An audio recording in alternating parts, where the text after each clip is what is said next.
What's up everyone, it's Bones here. In today's video, I'll be doing yet another walkthrough of a deck that got a buff with the 3-dimensional fissures and the 3 macrocosmos. But before I begin, if you happen to enjoy content like this, clicking on those thumbs up and subscribe buttons would be greatly appreciated, as it goes a long way in supporting the channel and shows me that you like content like this. So to start, we're going to pass player priority to our opponent. You don't want to shotgun the shifter here, as if you are playing another shifter deck, you can just let them use theirs, and it's essentially the same thing.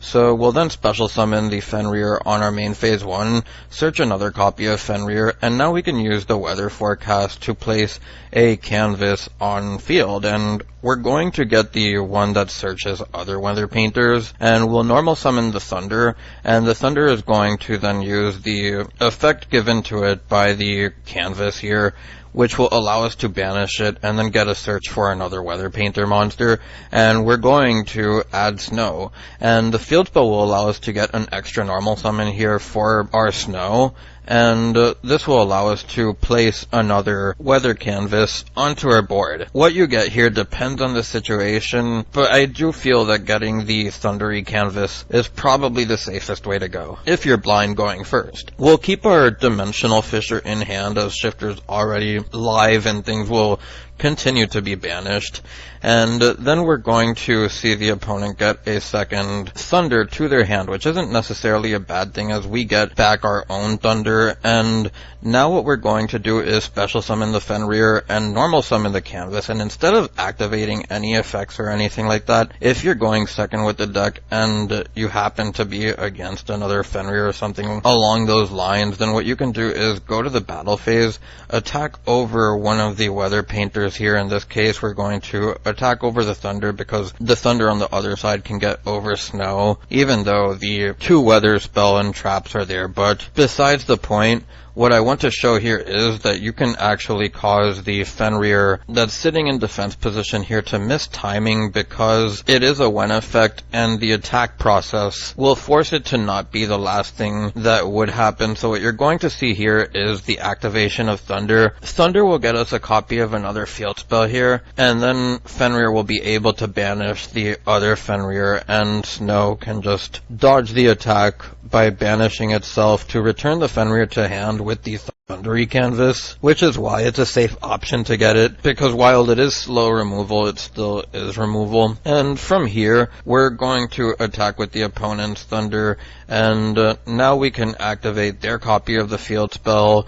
It'll set their own snow canvas, and then we'll get the thunder to activate its effect. It'll get us the snow, and basically just a mirror of what you saw previously, as we're going to normal summon the snow now with the additional normal summon that the field spell provides. And from there, we're going to get the thundery canvas and activate the D-Fissure, which the only reason I did this is because in a normal game where you may not be in a mirror match, and especially not one where you're playing against the same exact hand, then after activating the dimension shifter, since the effects of it will wear off at the end of this turn, on our opponent's turn we'll still have the dimensional fissure live. So from here, we're going to pass on that, and we're going to go on back to our turn, as we're going to get back the thunder here. And this is when the weather painter deck can kind of start playing, as you'll notice momentarily with all the advantage that we've racked up. And we're also going to get back the thunder from the other side, as we're now going to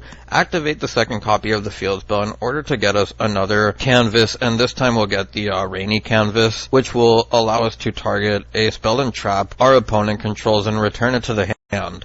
So we're going to use the thunder there to get a search. We'll then get the level 6 weather painter here, which we'll tribute summon for, and we'll then place another weather canvas along with it. And from here, we're going to use the effect to return a spell or trap through the rainy canvas, banishing itself, and then we'll return the thunder canvas on the other side. And now we'll get another normal summon for the thunder here, as we're now going to link away into into the Moonbow with the Rainy canvas that we've already used, along with the trap that we searched off the level 6 weather painter. I forget the name of it. But more importantly, we're going for the Moonbow here in specific because we want to be able to get it back and give our spells and traps some protection as far as the weather spells and traps go. So we'll move over to the battle phase here, as we're just going to try to prompt attacks here. The snow will get its effect, and from here we can attack over the thunder, attack for damage with Moonbow, and we'll pass turn on that, not activating the Dimensional Fissure because our opponent already has one on board. And from here we can get back the snow, we can also get back the thunder on our side, and this is where I'm going to stop the replay, because from here it's just a bunch of different things that you can do in the state of the game, and I want to keep the video to the context of what you should do when piloting this deck. So onto the deck profile here, and I actually got the idea of this deck profile through a second place list I saw before the ban list. I think it was an OTS second place, and it's almost the same thing card for card. So I'll leave a link down below to that video if you would like to see insight from that person as well. So to start with the deck profile here, we have 3 Thunder, the 1 Sun, the 3 Snow, the 3 Cloud, the 3 Shifter, the 1 Aurora, the 3 Fenrir, and there is a cool play that he did mention that you can do with Fenrir, which is that on follow-up turns where you may have the snowy canvas or whatever, and you happen to search Aurora, then you can special summon a copy of Fenrir, search another copy of it, tribute summon for the Aurora, place a canvas on board, then use the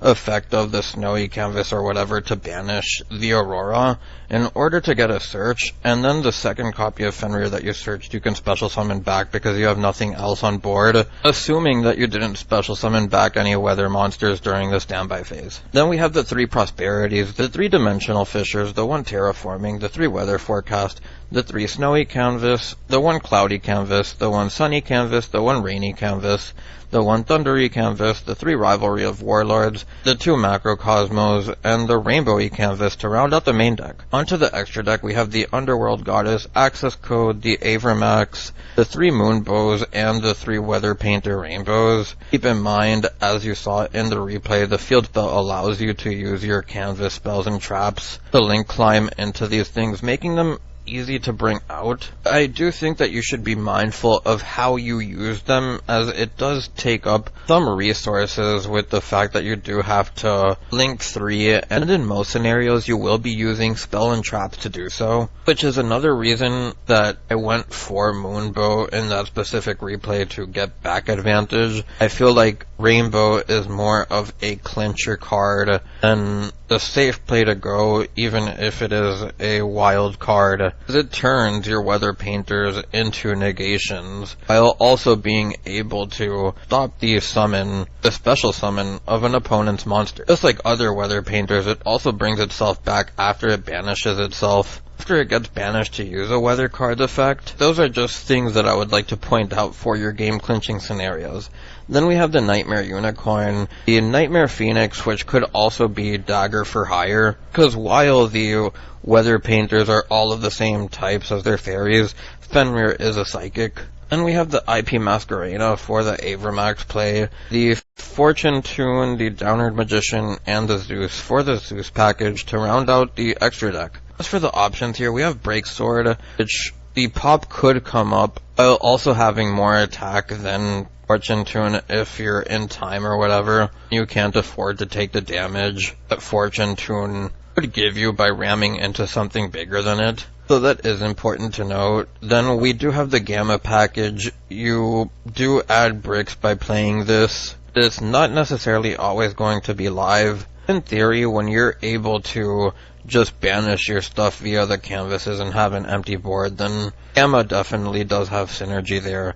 Then, because Metaverse is back at 3, I do think that the Necro Valley option is interesting if that's something that you want to do, as it just gives you more graveyard control with the Necro Valley if you don't happen to see your Shures or your Macro. The Shifter for that matter. And then for a final option that you can play here is Skill Drain, with tiers as prevalent as they are, I do think that the more you can see your banished cards, the better it is at the moment. Anyways, that's all for today's video, and if you made it this far, I'd like to thank you for watching. If you have any suggestions, feel free to leave them down below. It's Bones, signing out.